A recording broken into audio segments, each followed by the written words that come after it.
The Locked On Podcast Network presents The Big 6 in 60.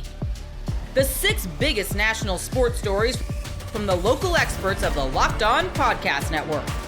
Get the real story, why it matters, what's next, who wins the big game, and more, all in 60 minutes. The Big 6 in 60 starts now with the biggest story in sports. Jalen Brunson called the game. He called series. You are Locked On Knicks, your daily New York Knicks podcast. 116 to 113. The shot heard around the world. Jalen Brunson sends Asar Thompson to Siberia, Tatooine, whatever. He sent him to a world far, far away on a crossover in the last few seconds of the game, and just pulls up, cans a three. The Knicks go to the next round after, fittingly, and it made me very happy, Malik Beasley fumbles a pass on the other end where he could have had a chance to tie the game. Doesn't even get a shot up, just loses it out of bounds instead, because why the heck not? The Knicks advance. We can finally put this series to bed. How you feeling after that Jalen Brunson game winner? I'm in a weird place. It's so incredibly cool to have Jalen Brunson on your basketball team. Let's just start there. I mean, I went over with Benji on Monday when he came on the pod, but it is an incredibly short list of guys who are the fourth quarter down the stretch shot makers. And the thing about Jalen, maybe some of it is the confidence of knowing that even when he's struggling, he's going to get the ball every single time down. Tom Thibodeau is not going to run anything other than ISO a Brunson down the stretch of these games. So maybe it's just the confidence in knowing that. But even when he's struggling, it is that innate knowledge that, like, he's going to keep coming and eventually they're going to start going in, right? Like he checks in with 9.5 minutes left in this game. Knicks are winning 101-89. It ends up being a 23-4 Pistons run when Tim Hardaway hits the fadeaway jumper to make it 112-105 with 2:30 to go. Brunson buoyed by a one challenge when he kind of like him and Dennis Schroeder both make contact into each other. That was a big play. And then one of the better showings of balance I've ever seen from a basketball player, where he tries to play bully ball on Dennis Schroeder, almost falls down, catches himself, not with his hand like a normal person, but catches himself while slipping off his feet, on his feet, takes a step, up fake, Schroeder goes flying, about a 1.5 pump reverse layup. Asar strips him next time down. He misses a step back on Schroeder. Mikal tips it in to tie it at 113. And then you said it, the between the legs, snatch back dribble, Asar goes flying, three ball, and it was an incredible finish to this game. In terms of how I feel overall, mixed. I think so many Knicks played well. So many Knicks had heroic moments. I've probably done a disservice in talking about this series in terms of how good Detroit has been throughout.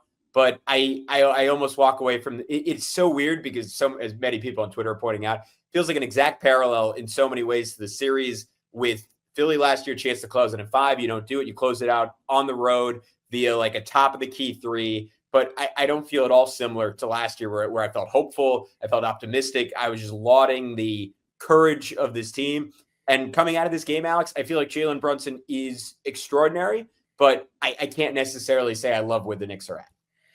Yeah, it's interesting because you almost feel like it's how you feel like how you should feel if the Knicks were playing with house money, but they're not really playing with house money. You know, it's like going into the next series, it feels like, oh, well, the mission is more or less complete now.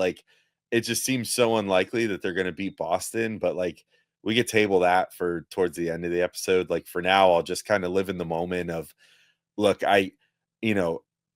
this is a roller coaster of a game. They go up early. I mean, you want to talk about parallels to last year too. They went up big and then surrendered it. And then it looked like they were going to lose. And then they came through at the last second, just like the game 6 against Philly last year. I'm just remembering this, but last year Philly comes back because of the Buddy Hield heater, and this year it's the Malik Beasley heater. And there you go. In the second quarter, exact same thing. That's your point. And yeah, I mean, I was that game against Philly last year, I was away on a bachelor party, and that was the closest I've ever come to getting in a fight with someone over a sports game, because there was a It was me and a bunch of my boys from, home, obviously, and then a bunch of dudes that were Philly fans sitting in like a little area next to us. So I don't know. This game, I was sitting at home. I still managed to get almost just as angry. I started like almost punching myself as just to feel something. Sure. But yeah, it was tough. Like, because you wanted them to just kind of put this thing away, and the Pistons, to their credit, just kept like clawing back and making shots. And then like when the Knicks came out and won the third quarter after they had consistently lost third quarters this whole series, you just were like, sick. All right, like we're good. Like this is it. Like the Knicks are a fourth quarter team. Like they've broken their spirit or whatever. And then they just kind of pulled their like third quarter disappearing act in the fourth quarter instead. And just like completely started fumbling the game away. So that made it frustrating. And I was fully convinced we were headed to game 7. I'm happy to have a weekend back now. So I can like do something relaxing this weekend after this series, and how every single finish went to a cardiac finish like this. And, it was, it just, I was getting pretty well convinced that like, they just were not going to come out with this one. And then those final couple Brunson makes where he gets it close to Mikhail tip-in was huge. They definitely needed that. Like, and then once Brunson got it, like, you still can't help but feel like, yeah, that's going to probably go in just because it's Jalen Brunson. And that's the nice part of having Jalen Brunson on this team. Unfortunately, like, yeah, I don't find myself feeling quite as happy as I should, because I largely leave this series thinking like, if they struggled this hard against the Pistons, who were in their first playoffs, and JB Bickerstaff, who I don't really have much of a higher opinion of as a coach after the series than I did going in. I think that they still struggled mightily with a lot of the same stuff that the Knicks struggle with, which is like, execution stuff. And I mean, that guy, it worked out okay for him in this game, I guess, because he won one of them. But that guy just loves to burn his challenges early, which is not something you can say about Tibbs. Tibbs usually hoards the challenges unless he thinks he's going to win. But either way, it's just like, I don't walk away from the series being like, yeah, the Knicks have this figured out. Like they're tuned up for the Celtics. Like, unfortunately, it was just kind of them like consistently coming out, having some good ideas. Like this game, they had some great ideas on offense in the first quarter, and then just went away from it in the second quarter. And then they had some great ideas in the third quarter, and then largely went away from it in the fourth quarter. And it's like, until you know that like this team has a gear where they can get away from Tibbs's security blanket of like just wanting Brunson ISOs at late in games and whatever, and essentially putting him on an island to just win games by himself,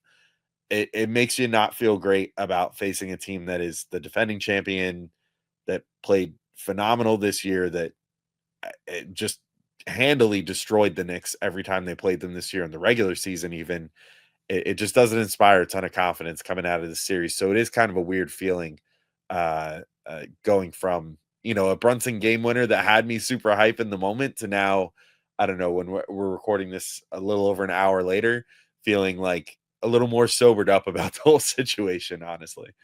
Yeah, I mean, there's just to me, it comes down to there's no identity there. And last year, maybe because of the injuries, but I don't even want to say because of the injuries, because before the injuries, it felt like they had a clear-cut identity, and it was almost as simple as like Tibbs's like no structure, let him hoop offense can work when you have two really high-level shot creators. And whatever you want to say about Julius Randle, the Knicks had that. And when you just like, I think the hot hand theory guys made this joke, like Tibbs just opened up the playbook for this year and he crossed out Julius Randle's name and he just wrote in Karl-Anthony Towns.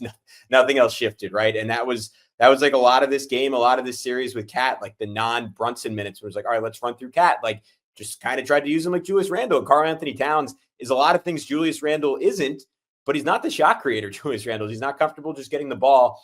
And because of that, like the just let him hoop like mantra offensively, like it doesn't work and it doesn't give you consistency. The reason the Knicks were playing well early in this game is because Jalen Brunson came out and was a basketball genius, right? Like the shot making, the gravity going to the rim. I thought it was easily the best passing game in a playoff game I've ever seen him have. And everyone else was incredibly high energy. Like Mikal Bridges was running the floor every time, a lot of event creation defensively. Mikal finished this game with 7 made shots at the rim. I don't think he's hit that number this entire year. It was guys playing with great effort, guys playing with great intensity and focus, but there's still no plan there. And against a team like the Pistons, who might have a simple identity, similar to what the Knicks had last year, but they have a defined identity, like eventually that team's going to punch you back because they're also tough. They're also skilled. They're also talented. And then you just kind of like go in, like Tibbs's shell is like saying, Jalen, come save me. And Jalen came and saved them. And maybe he'll save them once or twice against the Celtics. But I think we know at this point that is not a maximized version of this team. And yes, this is a imperfect roster. Yes, there are issues across the board, again, just in terms of creation and not having a lot of guys who can dribble, but it does not feel like this team is anywhere close to its ceiling because there isn't really any sort of plan on offense. But maybe that's a little too dour after a game with a lot of great efforts. And the Knicks, Alex, we would have died for this 6 years ago, winning a playoff series, heading to the second round for the 3rd consecutive year. There's nothing like the energy of a live game, whether it's catching a last-minute Major League Baseball showdown or soaking in the excitement of an NBA playoff game. Finding great seats, though, that used to be a challenge until Game Time. With last-minute deals, all-in prices, and the lowest price guarantee, Game Time takes the guesswork out of buying tickets. Plus, ticket prices actually drop as the beginning of the game gets closer, so you can score amazing seats at a great price. Take the guesswork out of buying tickets with Game Time. Download the Game Time app, create an account, and use code LOCKEDON for $20 off your first purchase. Terms apply. Again, create an account and redeem code LOCKEDON for $20 off. Download Game Time today. What time is it? Game Time. You are Locked On Nuggets, your daily Denver Nuggets podcast. The details. They lose by 6. They're down by 15. I think it was like 17 was maybe the biggest lead. Yeah. They come back. They get within range. Russ smokes some layups. They don't get the stops. They needed a 3 late, couldn't get it. There was a late 3 that was made by the Clippers that got it home. Harden was great in this game. 28 points on 10 of 20 shooting, 8 dimes for Harden, but he was only a +2. Kawhi was a +14, 27 points on 11 of 22. Shooty hoops, man, makes shooty hoops. 10 boards, 5 assists for Kawhi. Yoke goes, the Yoke stat line is once again good. 25 points, 7 rebounds, 8 assists. Most teams would take that from their star and be like, you can't be serious with any sort of criticism. Yoke's taking a lot of criticism from most Nuggets fans tonight for the way that he played. Murray had 21 points on 9 of 19 shooting, 8 boards, 8 dimes, by the way, for Jamal in this one. He was +2. Yoke was +1. They played DeAndre Jordan for 2 minutes and 58 seconds and we're -6, and that's your ball game. Like, it's literally, that's it. Like, that's your ball game. And I do not horrible decision by Adam. I hate like, stop putting DJ in this position where I have to do this. Just Please a horrible, I nearly said it. I nearly said the word. Norman Powell also gave them 24. Yeah. I thought he was actually a big difference. Very maker. 15. Second half, Adelman starts Batum, and that was a huge difference maker because of the way that they were able to play. Let's go through your frustrations about this performance and why you're so negative on it. I'll give you my view, and then we can kind of go from there. Oh, first and foremost is that, like, we have to do this again, guys. Like, are you freaking? What happened last year? What just happened? You allow a game 6 to get away from you, and you've got graphics where a Joker is standing on the sideline during game 6, watching a just absolute tire fire go out where the Nuggets are down 50 against the Wolves in game 6, and then it looks like they're going to win, and they don't ultimately win because they gassed out and because they didn't have the energy. Hey, let's see what happens. Let's see if Denver can change the flow, change the energy in game 6 of this game where, they start the first quarter really well. They're up, playing pretty good. Immediately a horrible decision by David Adelman to play DeAndre Jordan against a small ball 5 unit. Are we serious? Like, Peyton Watson played 1 minute in the first half or whatever it was. Like, this is not hard. And they let go of the rope. They should have been up by more than 5 in the first half. They were down 1, and then they let go of the rope in the third quarter. Just unserious in so many ways, driving into like really, really ugly plays. The defense is not doing any defensive things. And Denver got bailed out a couple times because Christian Brown hit some threes for the first time in this series, and Jokic made a three. But that third quarter was very definitive. Denver had no chance to come back from that, and yet they did. They found a way to kind of dig themselves back out of it in the fourth quarter, and they were very close. And then Russell Westbrook, who had a fantastic game up until that point, smokes a layup that they really, really needed. And Denver just couldn't get back any momentum after that. But really, man, my issue is with Jokic. Like, Murray just gave you 43. He gave you 43 points in game 5 while you had 13 and were struggling to deal with James Harden's defense. In this entire game, he spent the entire time, whenever he got a call, whenever he did not get a call, staring over at the officials and trying to figure out why he wasn't getting calls. And I am like, this is a closeout game, man. Just go get the bucket. Like, take the open three that you generated, that the offense generated for you as a 48% three-point shooter in the playoffs or whatever you've been. Take the open three. And yet you're pump faking into a mess and turning the ball over and like smoking layups. And yeah, you're probably getting fouled a little bit. I get it. But like, holy cow. Like, just this is what the playoffs are all about. And he did not show in the second half of this game. Okay. First, I want to acknowledge something because I am too much of I tut too much. Doth protest too much. It's a fan's right to be mad at officiating. It is every fan's right to hate the officials. It is a grand tradition amongst all sports fans across the globe that the officials are trying to screw your team and screw you over, and you don't get a good whistle, and it is specifically your guy. I am acknowledging that Nuggets fans feel that way, that Yoke got a bad whistle and was fouled all night, and that would have been the difference in the game. I am acknowledging that you feel that way. Okay. Not you. I mean, I also feel that he got fouled, but like, I just don't care as much. It's about what you do with it.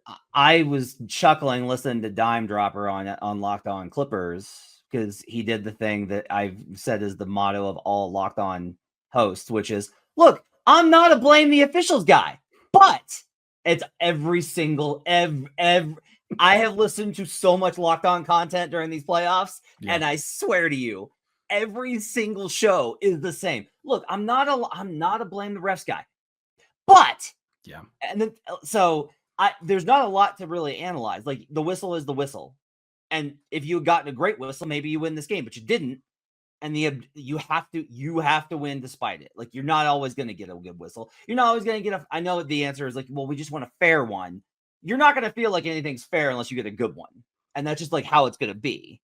Fans were okay, so here's a counter to that. They attempted 9 total free throws tonight and were very like, it's not just like that. They don't take any three. They took 27 total threes. They didn't overly turn the ball over. Like, well, I mean, 12 total turnovers is not that bad in the grand scheme of things. So I'll say that, but I do want to point this out. 23 points off of those turnovers tonight. Of course. Oh yeah. The transition defense, when they allowed it, was absolute horse crap. They deserved the loss. There's no question in my mind. Okay. The New York Knicks came into Little Caesars Arena, beat the Pistons for a third time. You are Locked On Pistons, your daily Detroit Pistons podcast. Not a good outcome for your Detroit Pistons. They had a chance to extend this series to 7, get back to Madison Square Garden, and give themselves a chance. Give themselves a chance to win the game, win this series. They gave themselves a chance. And after being, I would say, pretty outplayed for the first 3 quarters, Detroit surged back in the fourth quarter. I was there credentialed. The stadium, the crowd, the arena was absolutely it was deafening. The crowd was unreal. Absolutely unreal. The crowd was amazing. Couldn't hear anything. You wondering why it sounds like I maybe lost my voice? Because all I was trying to do, I wasn't cheering. I was just simply trying to talk to the person next to me in the media row We were having to scream because we couldn't hear each other. Crowd was amazing, and the Pistons surged back after being down 11 earlier in this fourth quarter. Took the lead. Not just came back and tied. Took the lead by 5 with 3 minutes and 50 seconds to go on an Asar Thompson second made free throw. And now, guys, this is where I have to take things in a different direction. If you are watching this on YouTube, you will see that over on the side, you will see we only have the first segment drawn out. Season is over. Why is that? Because right now I may be all over the place. There's many areas I want to go. But I have to start with the absolutely baffling, unexplainable, confusing, non-understanding decision by JB Bickerstaff to take out Asar Thompson with 3 minutes and 50 seconds left. The Pistons were down by 11 early in this fourth quarter. 12 points, actually. 12 points early in the fourth. They subbed in Asar with 9 minutes left. The score was 101-89. Over the next 5 minutes, the Pistons outscored the Knicks 2-21. I'll say it again. Over the next 5 minutes after Asar was subbed into the game, they outscored the Knicks 2-21. Over this stretch, Asar had a dunk, a layup, a steal, another layup, another steal, drew a foul, hit 1 of 2 free throws. And JB took him out with 3 minutes and 50 seconds left, where Jalen Brunson, which, before we go any further, Jalen Brunson hit a hell of a shot. He crossed up Asar. That's going to be one that is played for the ages. That was a crazy move. He deserves all the credit. He did. But before that final play, throughout the fourth quarter, Asar Thompson was clamping him up. And the Pistons took him off the floor. Their defense was outstanding. Their defense was outstanding with Asar on the floor in the fourth quarter. If you want the numbers to back it up, with Asar on the floor in the fourth quarter, Jalen Brunson was 2 of 10, including that last game-winning shot. So outside the game-winning shot, he was 1 of 9. He was 1 of 9 against Asar in the fourth quarter, and the Knicks had 4 turnovers over this span. This is the only time that I have ever seen my entire Twitter feed from beat writers outside of Detroit, national media, national writers, all asking the same question. Not just inside Detroit, people outside of Detroit watching the game to analyze basketball, cover the NBA, asking the same question. Why did you take out Asar Thompson? I waited to record the podcast until we got an answer. Because if it was Asar is tired, then it is what it is. But it was not because Asar was tired. Asar was asked after the game, why, when you were taken out, did you ask to come out? Were you tired, or was it schematic? He said schematic, but we trust everyone on the team. It's unacceptable. That's a baffling. It's an absolute baffling decision by JB Bickerstaff. Absolute baffling decision. I have nothing for it. I have nothing for it. In the few minutes that Asar was off the floor, Jalen Brunson was 2 of 4, 5 points. And that's all they needed. That's all they needed while Asar was out.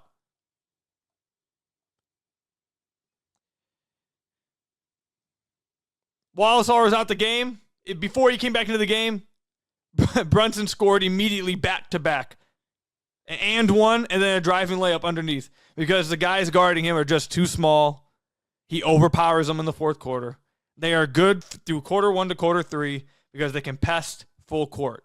And that is agitating. But once you get into the half court and you clear the floor out, Jalen Brunson, who I got to talk with Monica McNutt before the game a little bit, she spoke about how strong he is, and people don't realize how strong he is. He is a extremely strong dude. So he's able to just bump Schroeder off of him in the half court and get to his shots, and that's what he did in just a few minutes. Ausar was out the game.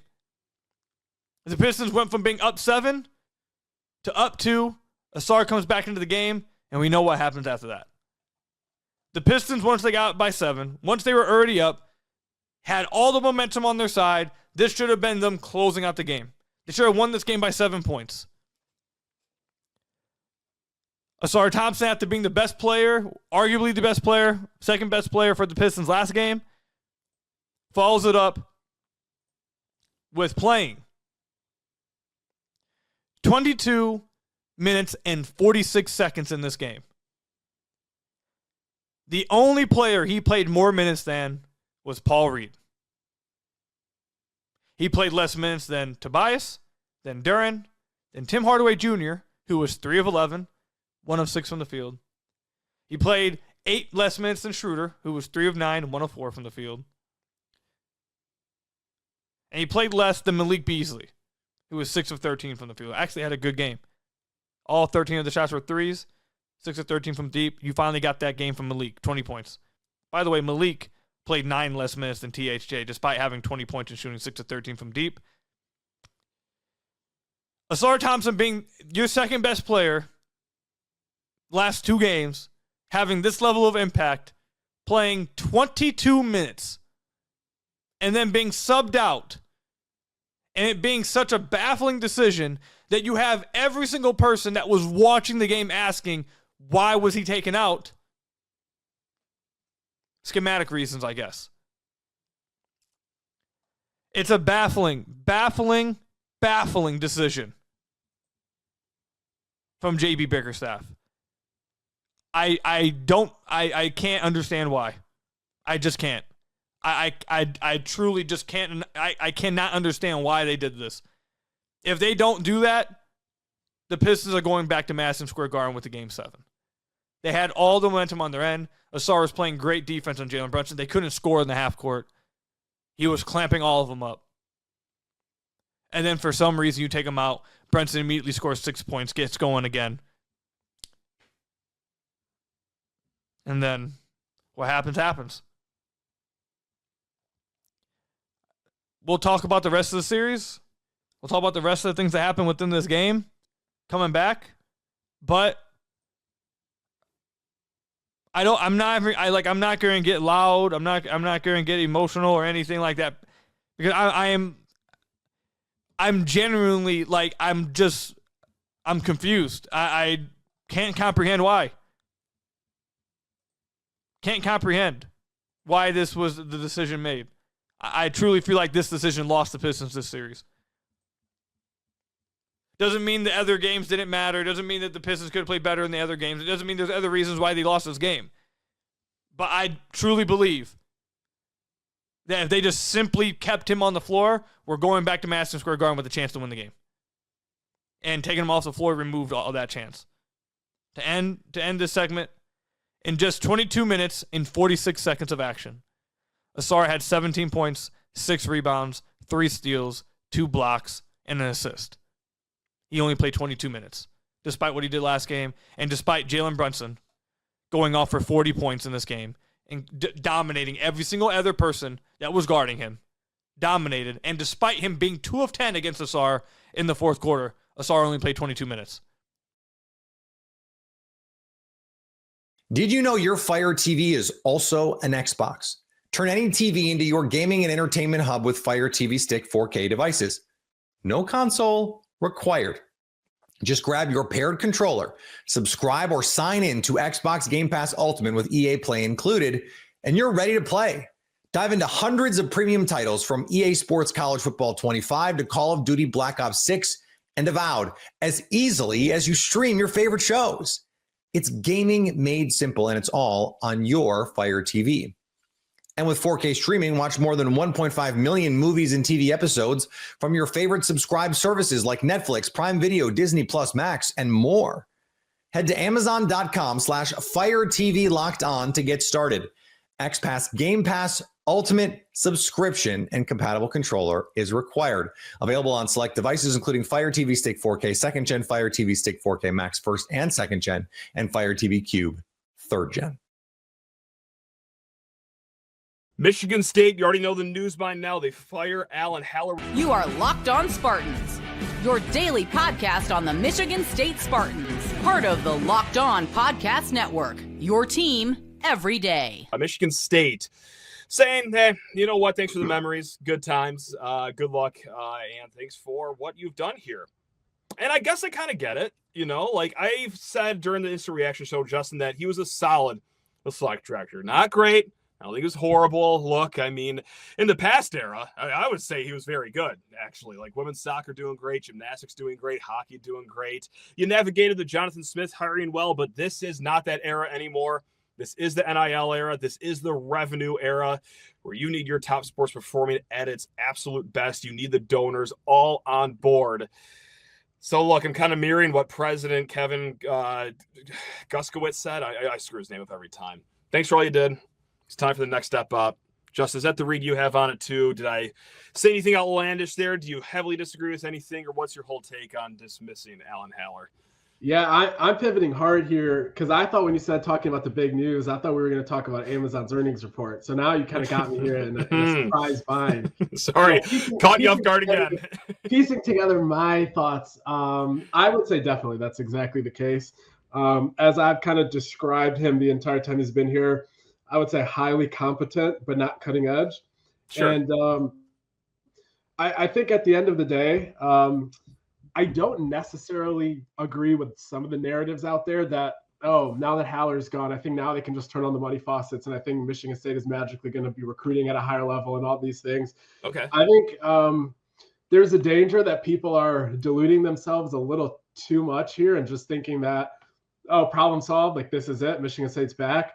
For example, I probably can count about, I don't want to give a number, but a handful of transfer portal football recruitments where Michigan State either matched or had the highest offer on the table in the portal, but kids wanted to go somewhere where they can compete in a college football playoff this year.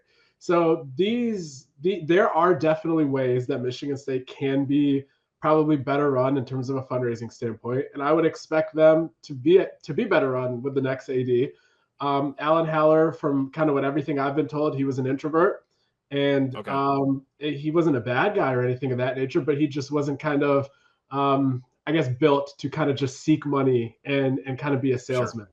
But I also don't think that suddenly you hire the new guy, there's going to be like 30% more funding coming in, and magically kids are just going to start popping up left and right on campus that are at a higher echelon. So yes, I do not disagree with the decision to move on from him, but I also think that the level of, I guess, overstatedness on, oh, Michigan State was broke. Now Haller's gone. Now they're going to be rich. I don't think they were ever broke. I don't think they're magically going to be like ultra wealthy. And I think that's fine to say, even if you think that they needed to step up.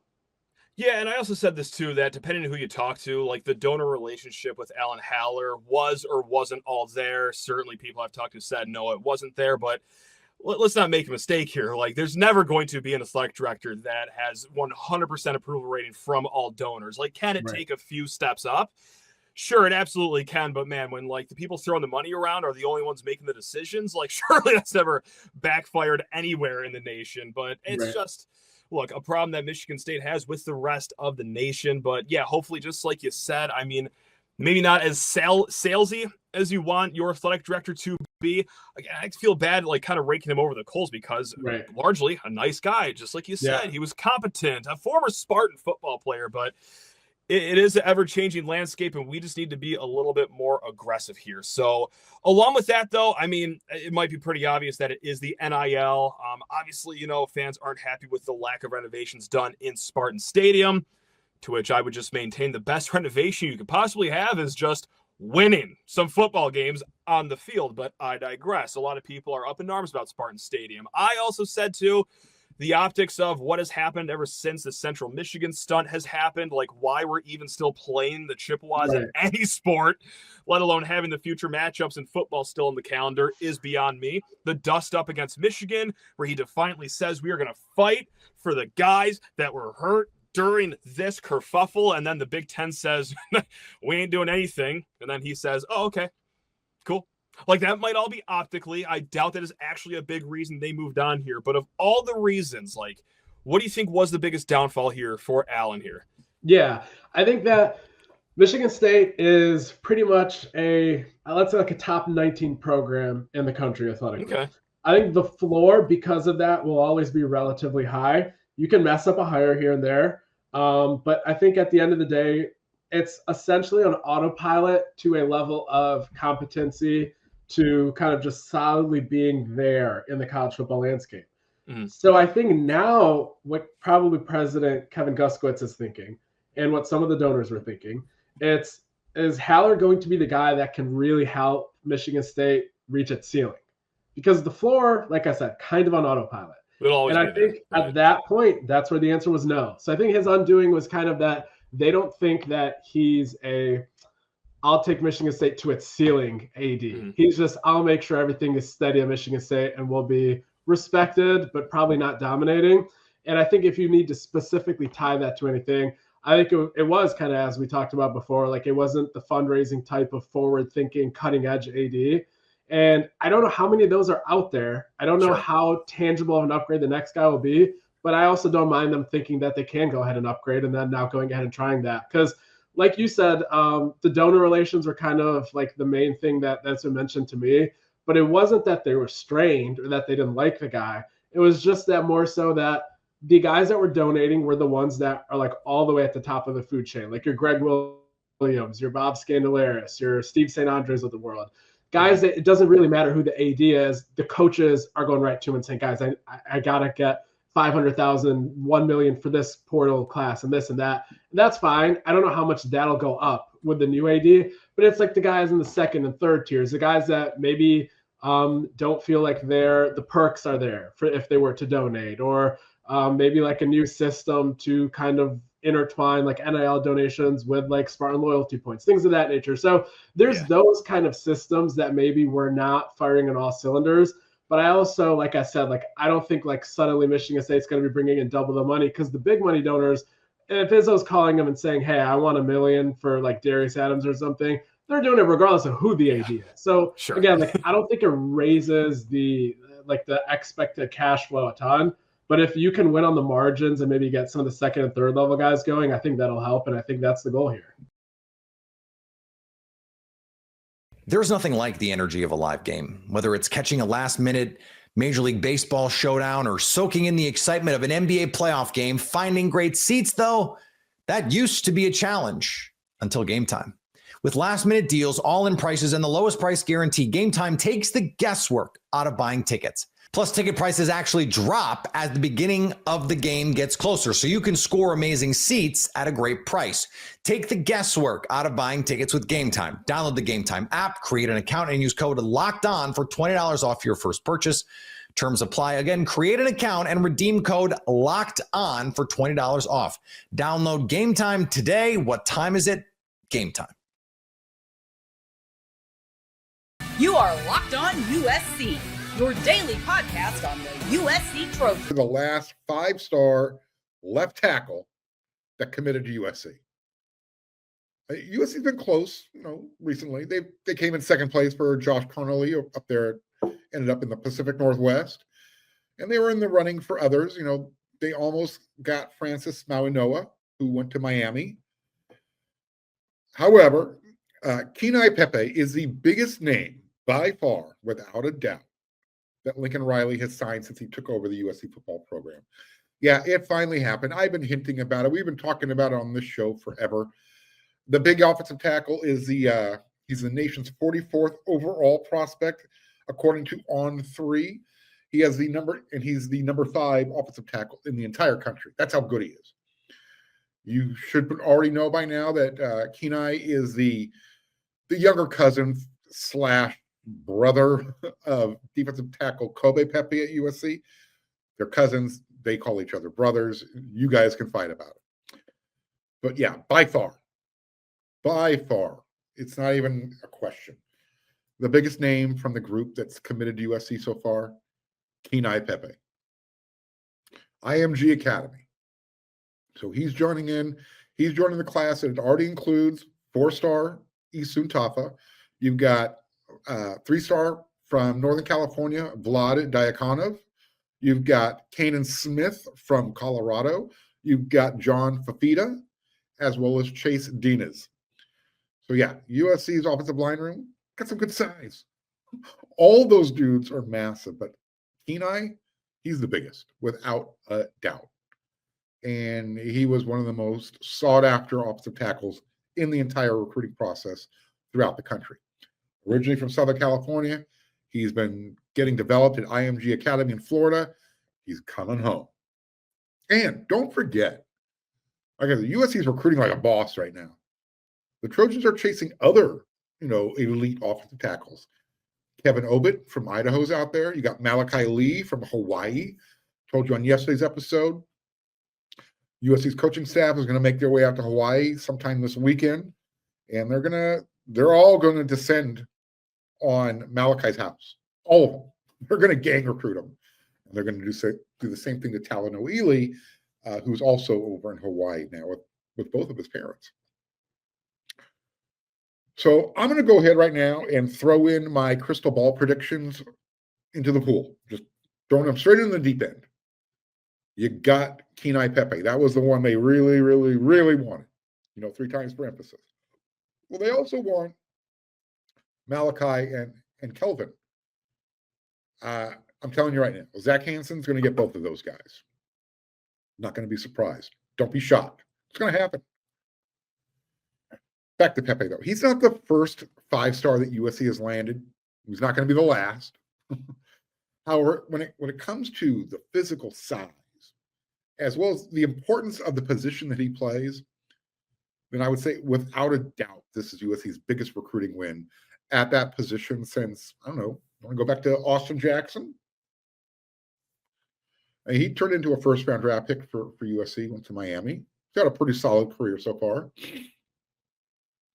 Is he USC's next Tyron Smith, who just retired, and who, by the way, is a first-ballot Hall of Famer? That's a lot of pressure to put on Kenai, but those are the caliber of players. That's where a lot of people think Pepe can be. He can reach that ceiling, and that ceiling's way up there. Look, they're rare, but occasionally those unicorns out there, like Tyron Smith, Kenai Pepe, they appear out of nowhere. They fall in love with USC. They fall in love with USC because they're from Southern California. And look, it's not often that a true freshman can arrive in college, show up on a college campus, day one, ready to play, especially along the offensive line and especially at a place like USC. And let's just forget about asking a true freshman to start at left tackle, because that's just simply out of the question sometimes. Pepe might be that unicorn that's been lurking in the bushes. Early in the week, at the assistant coach's brunch that I was at with the rest of the media, offensive line coach Zach Hansen made the point that, his goal is to not just develop the guys he has, but to recruit guys who are better than the ones that are already on the roster. And by no means was he calling, guys like Elijah Page and Tobias Raymond or Justin Taonu lesser players. However, again, Pepe is one of those guys that's coming out of high school who the Trojans have missed out on during recent recruiting battles. And Pepe is considered as one of those can't miss NFL first rounders. I mean, again, he's one of those guys. USC hasn't had one of those guys with their offensive line recruiting in a while. Elijah Page, maybe he's the guy. Maybe he's the dude. Pepe's arriving with a little bit more accolades. And again, that's not a knock on Elijah. Elijah was one of the more highly decorated, highly sought-after offensive linemen in his class in 2023. But still, you're just making comparisons here. I'm making comparisons here.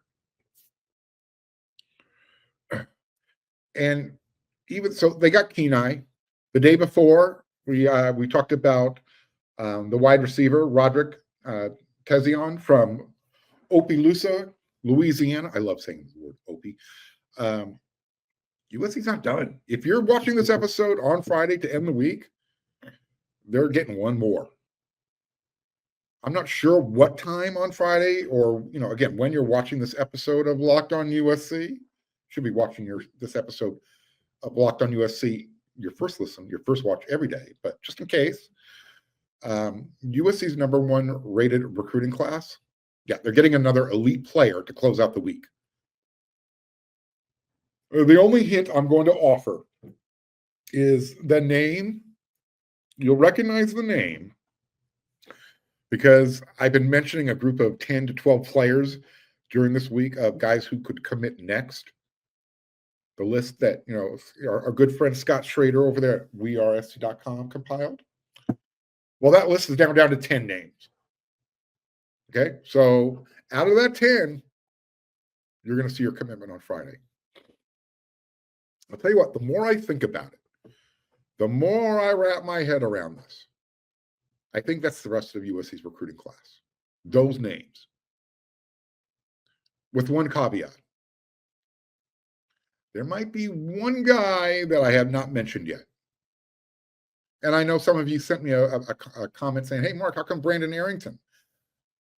I'm not saying he's out. What I'm saying is out of those 10, 12 players, those are the next guys that everyone feels could be the next to commit to USC.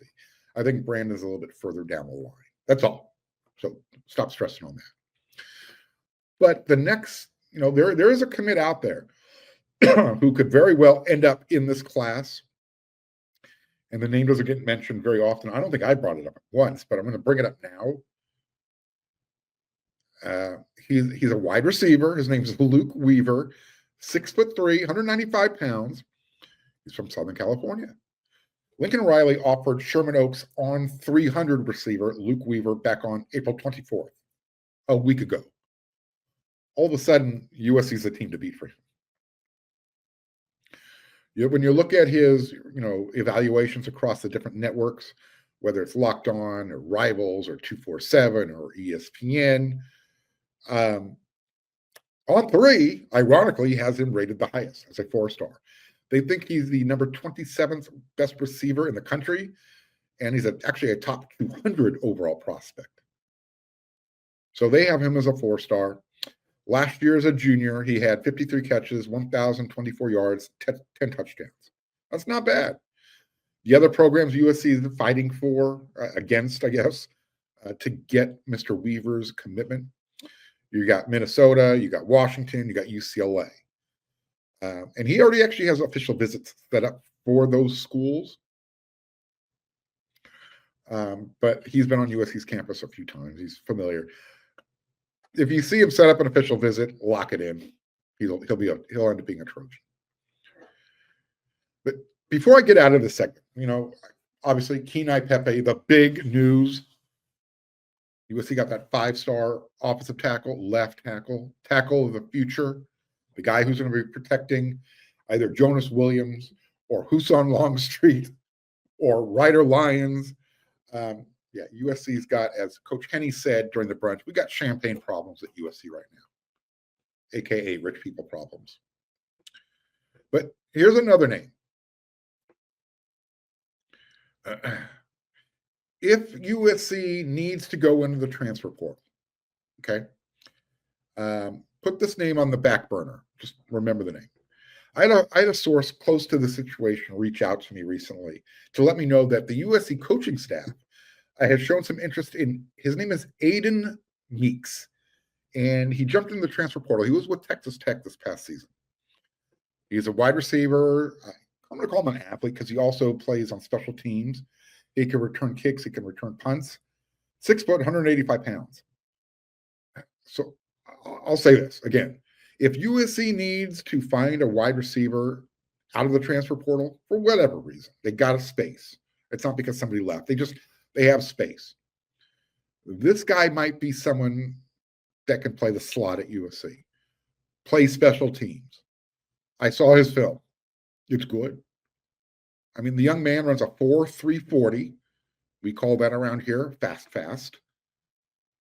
When you watch this film, you see dude's got major wiggle. He runs really precise routes. He leads the defender picking up his jock. He's got a great pair of hands. And I was told that he loves USC. And he also has 4 more years of eligibility left. And for what it's worth, Aiden's dad, Coach Riley, I understand they are on the same roster at Texas Tech together. So again, name is Aiden Meeks. Go check out his film. It's really good. Tell me what you think. Did you know your Fire TV is also an Xbox? Turn any TV into your gaming and entertainment hub with Fire TV Stick 4K devices. No console required. Just grab your paired controller, subscribe or sign in to Xbox Game Pass Ultimate with EA Play included, and you're ready to play. Dive into hundreds of premium titles from EA Sports College Football 25 to Call of Duty Black Ops 6 and Avowed as easily as you stream your favorite shows. It's gaming made simple, and it's all on your Fire TV. And with 4K streaming, watch more than 1.5 million movies and TV episodes from your favorite subscribed services like Netflix, Prime Video, Disney Plus, Max, and more. Head to Amazon.com/Fire TV Locked On to get started. XPass Game Pass Ultimate subscription and compatible controller is required. Available on select devices, including Fire TV Stick 4K 2nd Gen, Fire TV Stick 4K Max 1st and 2nd Gen, and Fire TV Cube 3rd Gen. We all know that Ashton Jeanty is a big-time playmaker, but what are realistic expectations for him his rookie year? You are Locked On Raiders, your daily Las Vegas Raiders podcast. What are realistic expectations for Ashton Jeanty in his rookie season? There's been a lot of conversation. Obviously, he was Superman there at Boise State, going over 2,600 yards. He was a one-man wrecking crew there at Boise State. But this is the NFL. It's a different ball game. He's not going to necessarily be that guy. But there are a lot of high expectations out there for him. And I heard a few different guys nationally talking about Ashton Jeanty, and, of course, that caught my attention. One of those guys, Brian Baldinger, he was on the Jim Rome show. I have a lot of respect for Baldy. His Baldy breakdowns are fantastic. Normally he's talking about Max Crosby, the Condor, breaking him down and what he does so well on the field. Well, now he's talking about Ashton Jeanty. Jim Rome had asked him about him and thought about what his expectations are for him year one with the Raiders. Check it out. I mean, I think he's the leading choice right now to be the offensive rookie of the year, Jim. I mean, I think Geno Smith, whoever's playing quarterback, is going to turn around and hand it off to him 300 times. He's going to touch it 300. He's a good receiver. It could be 350. He's going to get the ball a lot. Pete Carroll made his living with Reggie Bush and Marshawn Lynch and Chip Kelly. His first year in the NFL, I mean, Shady McCoy in Philadelphia in 2013, Jim, he led the league in rushing. So they're going to feature the run game, and they were last in rushing a year ago. That is going to turn around this year.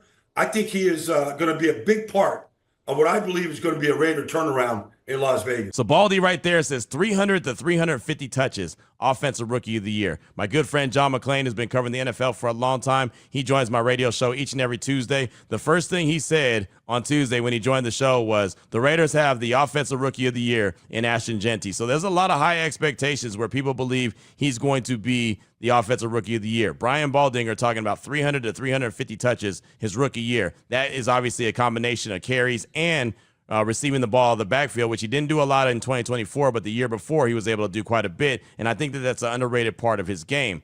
I do believe he's going to be heavily involved. 300 to 350 touches, that is a lot. So that was Brian Baldinger on Jeanty on the Jim Rome show. How about Jordan Reed? He was asked about Ashton Jeanty and what he could bring to the table, and not necessarily even asked about Ashton Jeanty, just about a guy, a rookie who's going to make an immediate impact, and have that great return for the team that selected him. He was on ESPN's Unsportsmanlike. Chris Canty's actually the one asking Jordan Reed this question. Jordan, when you look at the 2025 rookie class, who's the player that you think will be the most impactful, that will have the quickest return on investment for that franchise?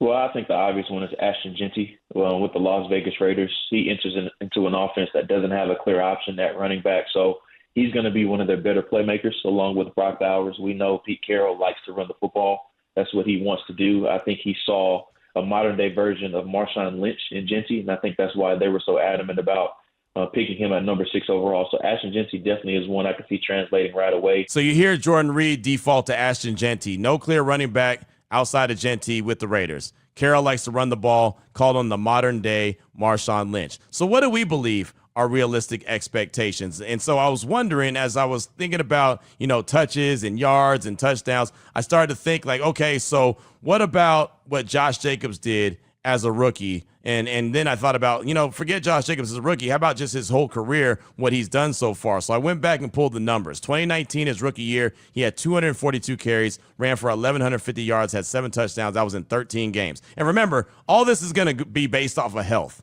Ashton Genty's got to stay healthy as well, right? I mean, this is the NFL, and anyone is subject to get injured at any time. But we're just going to assume that he's going to be healthy. So 1,150 yards, 7 touchdowns in 13 games, Josh Jacobs' rookie year.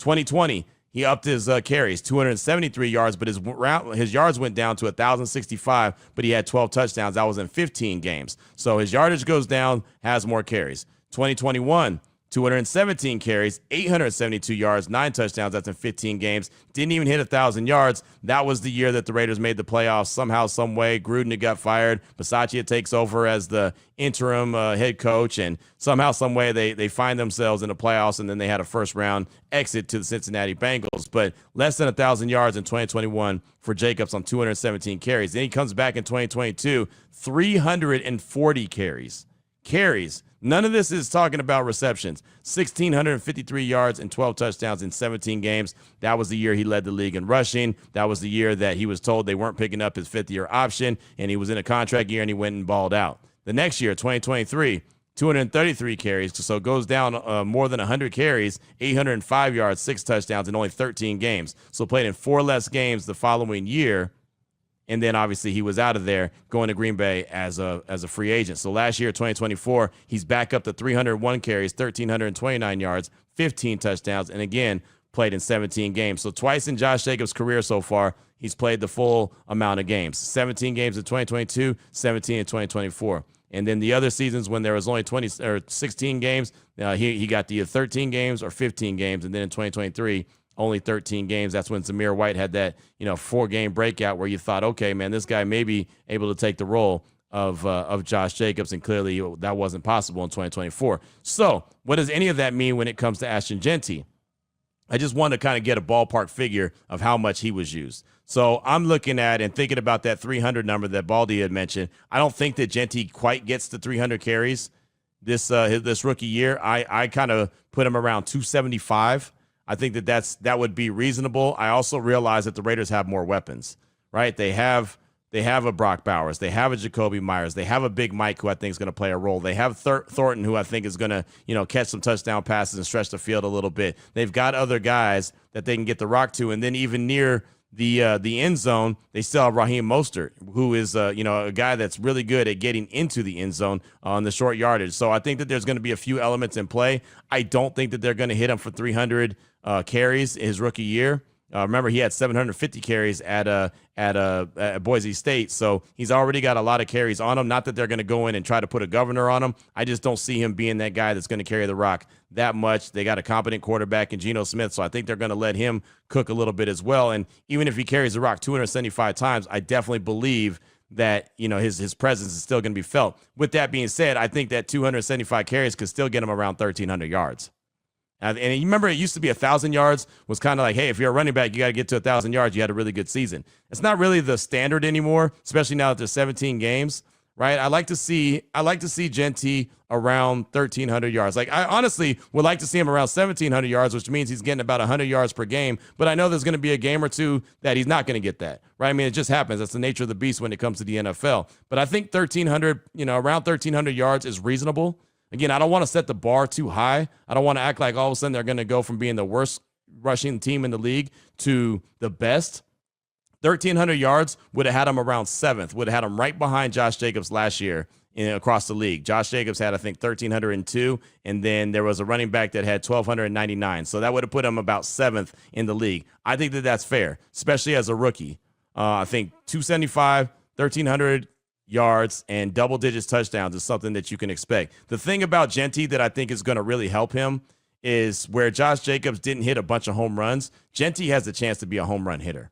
That's the one element that could change the game. That could all of a sudden put his numbers up closer to 1,400 because he could all of a sudden go 4 yards, 5 yards, 55 yards touchdown, right? I mean, that's the capability that he has. That's the one difference between him and Josh Jacobs. And everyone who's listened to this show for a while knows I have a ton of respect for Josh. Josh was not just the big home run hitter. There was times when he'd break out for a 25-yard run or a 30-yard run, break a lot of tackles. They'd be pulling his jersey and ripping his jersey, and that'd be fantastic. We'd all get fired up. But if Genty gets in front of you, you see the back of his jersey, he's going to be gone. I mean, it's just that simple. And I described it on my radio show, I don't think he's quite the home run hitter that like a Napoleon Kaufman was, when I always felt like anytime Knapp got the ball in his hand, he could take it to the house. But he's also, I don't think, going to lose yards as much as Knapp did. It's like Knapp would go 2 yards, 3 yards, 4 yards, -3 yards, 85 yards touchdown, right? I mean, it's just you had to give him the ball enough times, he was going to break one or two, right? I think that you'll see more consistent running from Ashton Genty. So that's why I put him around 1,300. I still think that that's going to help Geno Smith so much as far as just being a productive quarterback, because you know that he has that ability to hit a home run when it comes to giving the ball to Genty, and I believe that's going to suck the defense up. So once they start to come up and do like the Chiefs did in the Super Bowl and say, hey, you know what, Saquon Barkley's not going to beat us, that's when a guy like Geno Smith can hit Bowers, Jacoby Myers, right, can go deep, right, because they're all of a sudden now they're leaving themselves vulnerable on the outside and even over the middle. Jack Besh, I don't think he's being talked about enough. I think he's going to be a factor not only in the passing game but in the running game as well because he's willing to block. That's a big deal. Big Mike, I think he's going to have a big year for the Raiders because he's willing to block. That's the other thing. You got to have guys that are willing to block. And I believe that the toughness and the culture that Pete Carroll and company are trying to create are going to have guys that are going to be willing to do the dirty work as well. Jacoby Myers, you already know he does that. He has no problem blocking. He is that guy. He has no problem. Devontae, when he was with the Raiders, was not good at blocking and didn't really care. He wasn't really interested in blocking. But it's Devontae Adams, and you know what he's going to bring to the table, so you deal with it. The only guy that's kind of a struggle bus when it comes to blocking is Brock Bowers. But again, similar to Devontae, you know what he brings to the table, so you're willing to say, hey, that's all right. Let everybody else do the heavy lifting when it comes to blocking. You just get open and do what you do because he has an opportunity to be fantastic. 2 years in a row, the Raiders got the best guy at their position. So I'm looking at production just based off of Josh Jacobs, based off of what Baldinger says and other guys that are expecting – Ashton Genty to be in the position to be offensive rookie of the year. Now, if a quarterback goes out there and balls out, then you know that's lights out. It's church. They're going to end up being the offensive rookie of the year. But I do feel like he's going to be in line to be that guy. You're going to see a lot of heavy lifting. And if he goes in his rookie year for 1,300 plus, gets double-digit touchdowns, and helps the Raiders get to 8-9 wins, whatever the case may be, I definitely see him in line for offensive rookie of the year. And you know what? He could surprise me and do even more than that his rookie year. But again, I don't want to get too far ahead of myself and set the bar too high.